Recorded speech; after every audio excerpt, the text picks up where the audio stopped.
এবার আমি এমন এক বিশিষ্ট অতিথিকে আমি সামনে ডাকবো, যিনি একজন কলমচি এবং সমাজসেবীও।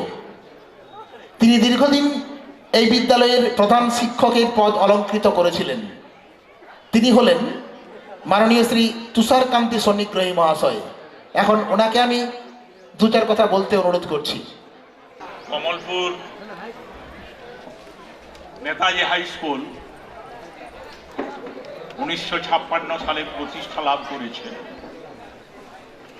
এই বিদ্যালয় বা শিক্ষা প্রতিষ্ঠান,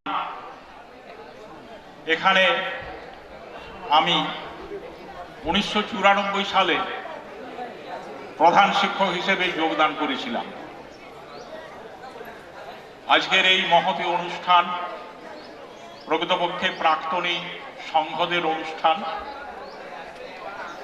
এই অনুষ্ঠানের যিনি প্রাণপুরুষ এবং বিশিষ্ট ডাক্তার ডক্টর কর, ডক্টর রক্ষিত বা অন্যান্য যে সমস্ত ডাক্তারবাবুরা এবং আমাদের এই বিদ্যালয়ের প্রাক্তন ছাত্র ছাত্রী, বর্তমান ছাত্রছাত্রী যারা এখানে উপস্থিত হয়েছেন, সবাইকে আজকের দিনে আমি অকুণ্ঠ চিত্তে সাদর অভ্যর্থনা জানাচ্ছি, ধন্যবাদ জানাচ্ছি। আজকের এই বিশেষ দিন, আজকে আবার 26 জানুয়ারি সাধারণতন্ত্র দিবস। আমাদের দেশ ভারতবর্ষ স্বাধীনতার পরবর্তী পর্যায়ে অনেক বছর আমরা পেরিয়ে এসেছি। আমরা শিক্ষার ক্ষেত্রে, উন্নয়নের ক্ষেত্রে অনেক এগিয়ে গেছি। আমি মোটামুটি 6টা স্কুলে শিক্ষকতা করেছি। এর ভেতরে এই আমাদের জানুয়ারি মাসে আমি দেখতে পাচ্ছি বিভিন্ন জায়গায় মেলা চলছে, বিভিন্ন অনুষ্ঠান চলছে, স্কুলের অনুষ্ঠান আছে, সংঘের অনুষ্ঠান আছে, ক্লাবের অনুষ্ঠান আছে। তা সত্ত্বেও আপনারা যারা সময় করে এখানে উপস্থিত হতে পেরেছেন, তাদেরকে আমি সাধুবাদ জানাই। যে কোনো একটা শিক্ষা প্রতিষ্ঠান এবং তার ছাত্রছাত্রীরা, তাদের মূল কাজেই হচ্ছে প্রকৃতপক্ষে সুনাগরিক গড়ে তোলা। কমলপুর নেতাজি হাই স্কুল সেই হিসেবে সুনাগরিক গড়ার ক্ষেত্রে একটা ভারতবর্ষের ভেতরে দৃষ্টান্তমূলক স্থান দখল করে নিয়েছে। আমি নিজে সাহিত্য চর্চা করি, বিজ্ঞানের ছাত্র হয়েও আমি এখনো লেখালেখি করি। আপনারা যদি কেউ গুগল সার্চ করেন এবং কমলপুর নেতাজি হাই স্কুলের ইতিহাস জানতে চান, তাহলে দেখতে পাবেন উইকিপিডিয়াতেও কমলপুর ইতিহাসের স্থান আমরা দিতে পেরেছি। এইটা একটা আমাদের বড় প্রাপ্তি। সারা পৃথিবীর মানুষ কমলপুর নেতাজি হাই স্কুল সম্পর্কে এখন জানতে পারছে। মোবাইলে টাচ করলেই কমলপুর নেতাজি হাই স্কুল খুলে যাবে। কমলপুর নেতাজি উচ্চ বিদ্যালয়ের নাম যদি আপনি গুগলে সার্চ করেন, তাহলে বেরিয়ে আসবে। এইভাবে আমরা শিক্ষার প্রসার, বিজ্ঞানের প্রসার এবং প্রতিটি ক্ষেত্রে মানুষের যে অবদান, সেটা আমরা তুলে ধরতে সক্ষম হচ্ছি।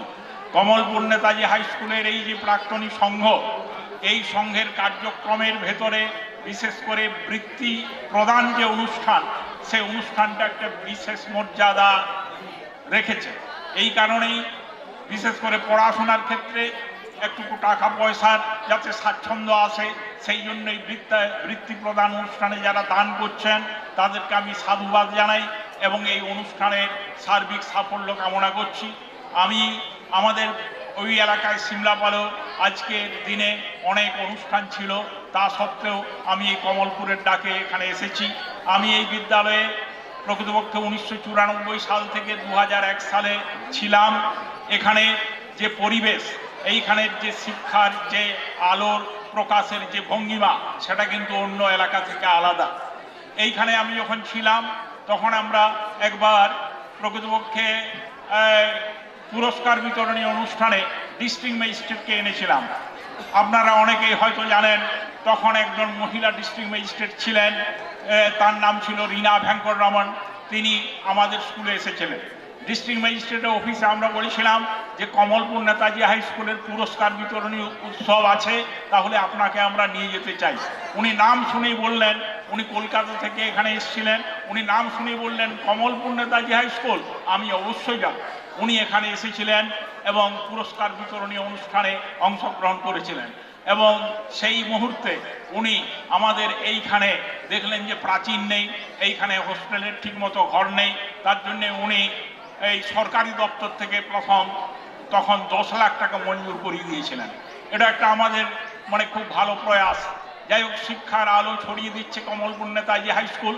কমলপুর নেতাজি হাই স্কুল শুধু দেশে নয়, বিদেশেও এর নাম ছড়িয়ে পড়েছে। আমরা বিভিন্ন জায়গায় দিল্লিতে যাই, ব্যাঙ্গালোরেতে যাই, আমরা দেখতে পাই যে কমলপুরের প্রাক্তনীরা আছে। আমি ব্যাঙ্গালোর গেছিলাম, তখন হঠাৎ সত্যনারায়ণ বাবুর আমি ফোন পেলাম যে আমার ইনস্টিটিউটে চলে আসুন। আমি কিন্তু সত্যনারায়ণ মণ্ডলের ইনস্টিটিউশনে গেছিলাম। তিনি একটা এমবিও কলেজ, সেটা ইউনিভার্সিটির মতো ক্যাম্পাস খুলে বসে আছেন ওখানে, সে বিশাল ব্যাপার। আমরা দিল্লিতে যদি আমি দিল্লি স্টেশনে বসে আছি, তখন কমলপুরের ছাত্রের সাথে দেখা, ট্রেনে যাচ্ছি কমলপুরের ছাত্রের সাথে দেখা, এসএসকেএমে যাই কমলপুরের ছাত্রের সাথে দেখা। এই যে এগুলো আমাদের প্রাপ্তি, সেটা একটা বিরাট ব্যাপার। কমলপুর নেতাজি হাই স্কুল নেতাজির আদর্শকে স্মরণ করে এই বিদ্যালয় প্রতিষ্ঠিত হয়েছে। নেতাজির মূল লক্ষ্য ছিল দেশের স্বাধীনতা এবং অগ্রগতি। সেই লক্ষ্যে কমলপুর এগিয়ে চলুক।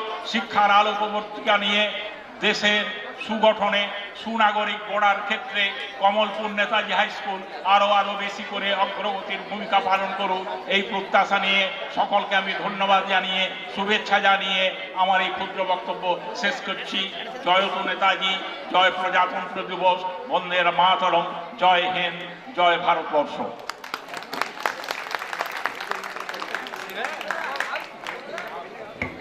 স্যারকে অনেক অনেক ধন্যবাদ। ওনার অবদান এই বিদ্যালয় কখনো ভুলবে না।